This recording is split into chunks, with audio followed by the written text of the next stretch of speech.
Alright my fighters, so as I promised you, we are going to go through the abilities of Ultra Super Gogeta and we will see how good he is.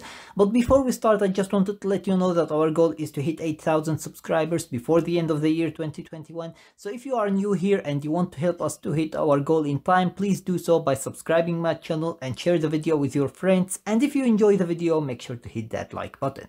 Now without any further ado, let's just get started. So first of all, as you can see, he is a melee type and his element is blue. His tags are Saiyan, Super Saiyan, hello Bardock, Otherworld Warrior, Fusion Warrior, and Fusion. And obviously his episode is Sages from the movies.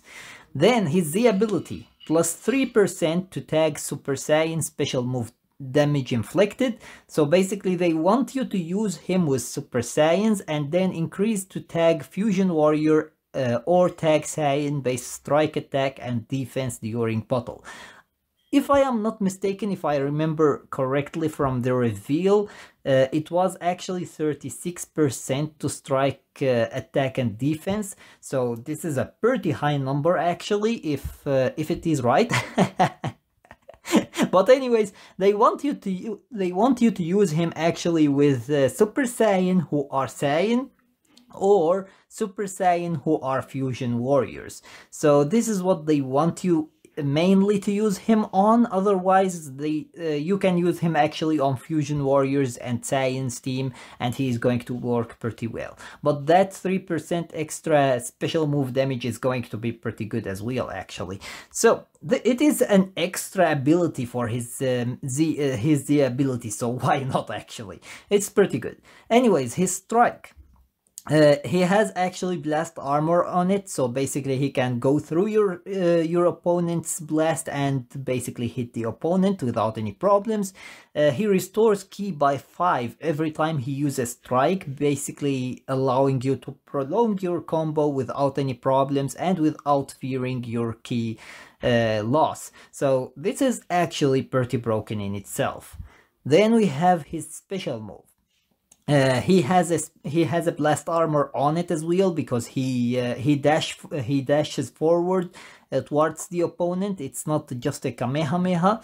Then when he activates it, he increases his special move damage, which is pretty nice. And then if you hit the opponent with it, you destroys all of your opponent's cards, basically leaving him without, or leaving your opponent without any other choice other than sitting there, doing nothing. Your opponent will pretty much be unable to do anything other than sitting and watching you recovering your ki. and they won't be able to do anything other than that. Anyways, his green card increases to strike damage inflicted, pretty nice. Applies effect, nullifies enemies' special actions that activate when changing cover. So basically similar to what Super Saiyan 4 Gogeta does. The only difference is that Super Saiyan 4 Gogeta increases his inflicted damage, not his strike damage. So basically he buffs literally everything that he has, unlike Super Gogeta who buffs only his strike damage. Anyways, cancels on attribute downgrades and abnormal conditions. This isn't something that Super Saiyan 4 Gogeta does. Cancels enemy attribute upgrades. Well, it activates only twice, so basically it is the exact same as what Super Saiyan 4 Gogeta does. Restores ki by 30, and basically Super Saiyan 4 Gogeta also does this. So basically it is very similar to what Super Saiyan 4 Gogeta does with his green card. The only difference is that Super Saiyan 4 Gogeta buffs his inflicted damage, while this one buffs his strike damage. And this one actually cancels his own attribute downgrades and abnormal conditions, while Super Saiyan 4 Gogeta doesn't. But the thing is that Super Saiyan 4 Gogeta destroys your opponent cards as well, while this one doesn't actually. So these are the difference between them, but they are pretty similar cards actually to each other. Then we have the ultimate. Deals supreme impact damage. so basically it's going to deal a pretty phenomenal damage. Cannot be interrupted when charging forward with blast armor, so basically this is again charging forward ultimate, and it is going to have blast armor. Increase to ultimate damage inflicted upon activation. They didn't specify the amount of increasement, but it is going to increase. This is pretty much every character, what every character does actually. Nullifies enemies restore on health when it reaches 0. So basically the same effect as if it was actually a legendary finish ultimate. It is going to kill the character no matter whether it has actually endurance or not, but it's not going to do anything against revival, and that is actually a pretty ugly thing. We will see if he has anything in his unique abilities against that. And keep in mind, even this isn't actually his full kit, so basically we aren't going to be able to see exactly everything until we see him in the game.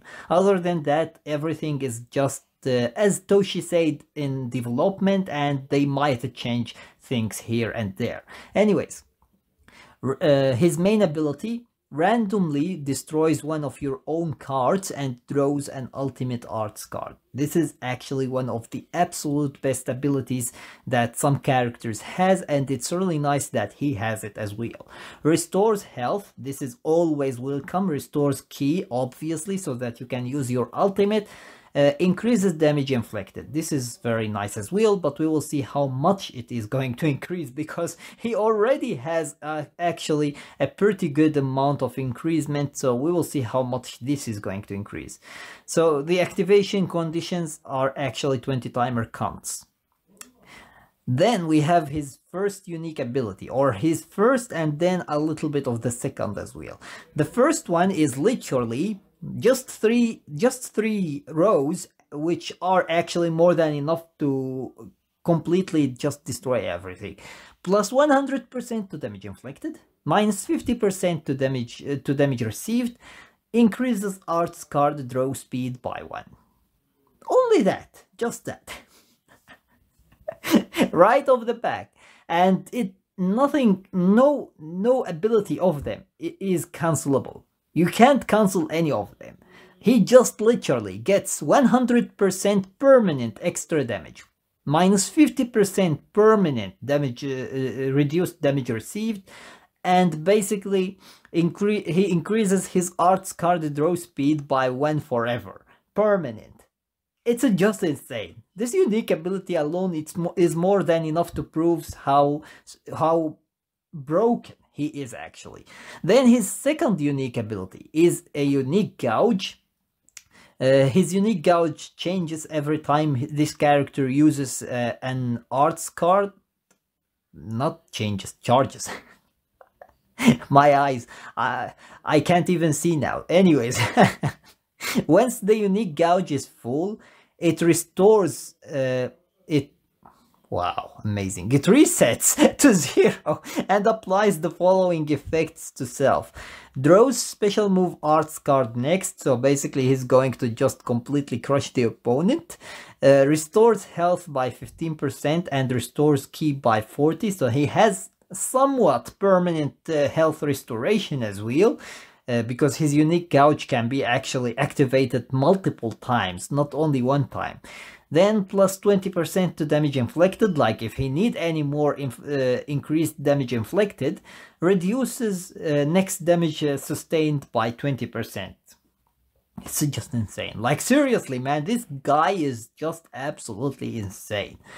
Everything in him is just so broken, and the continuation of his unique ability is randomly destroys one of your own cards and draws an ultimate arts card next if 2 allies are defeated. So basically he can use 2 ultimate art cards, and this is just hilarious.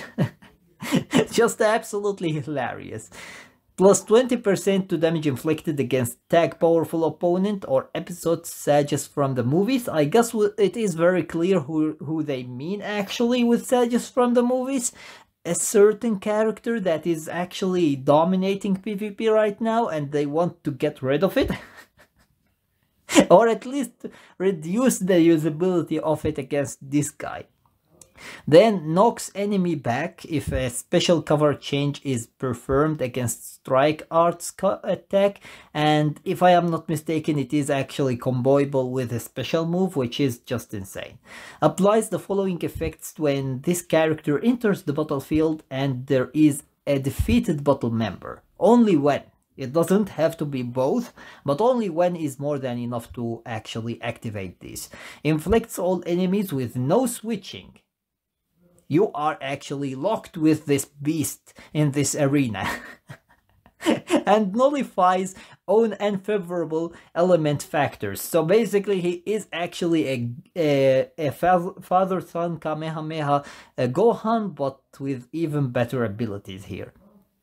Then shortens allies substitution counts by 5 when enemy activates Rising Rush while this character is on the battlefield.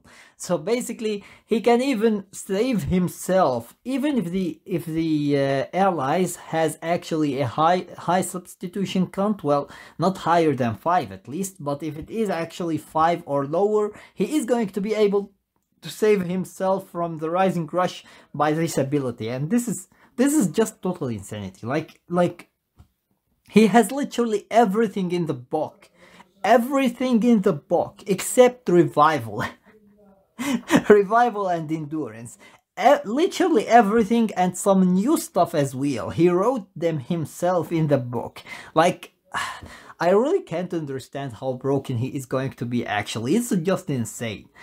And his ultra ability, the last thing that we are going to talk about, is actually, if he is the leader, he just straight up gets actually 30% to damage inflicted and 30% to key recovery. If he's not the leader, he is going to get actually 5% extra inflicted damage and 5% key recovery per tag fusion warrior that exists actually in the team, whether they are battle members or support members. So basically he gets again 30% damage inflicted and 30% key recovery, but it has to be fusion warriors team. So basically you can see that they are trying their best to make him available on every single team without any problems, because of the fact that they are making him actually able to get his ultra ability without being actually limited to a specific tag, because if you put him as the leader on any team, he is going to get his ultra ability. It's over. He is going to get this 30% increased damage inflicted and 30% key recovery. So you can see that he is actually, unlike Omega Shenron or Ultra Goku or Ultra Vegeta, he is actually able to be used on any team without any problems, and he is going to be able actually to gain all of his ultra abilities. So this is pretty amazing. So yeah, basically as you saw, he is the absolute best character in my opinion in the game without any competition. There is literally everything in the book in his unique abilities and main ability. So basically I really don't understand what they were thinking about, but well, they did make him actually worth summoning for. Literally, he is literally the best character. We didn't even see his stats yet, so we will see how high his strike and blast damage are going to be actually, and how high his HP as well is going to be, and then we will be able actually to know exactly whether he is the absolute best or the second best. Because he can't be less than the second best in the game. The only competition he has is actually Goku Tag Vegeta, and even that in my opinion isn't actually a competition for him. It's just a slightly little fight. Other than that, he wins in literally everything. Literally everything. So anyways, this is pretty much everything for today. Let me know your opinion about Super Gogeta in the comments section below, and I hope that you enjoyed the video, and if you did, please give it a thumbs up and share it with your friends so that they can enjoy it too. And if you got any useful information from this video, or if you enjoyed it, make sure to subscribe my channel and turn on the notification bell beside it so that you stay notified with everything new about Dragon Ball Legends. And with that being said, see you as always in the next video of Dragon Ball Legends.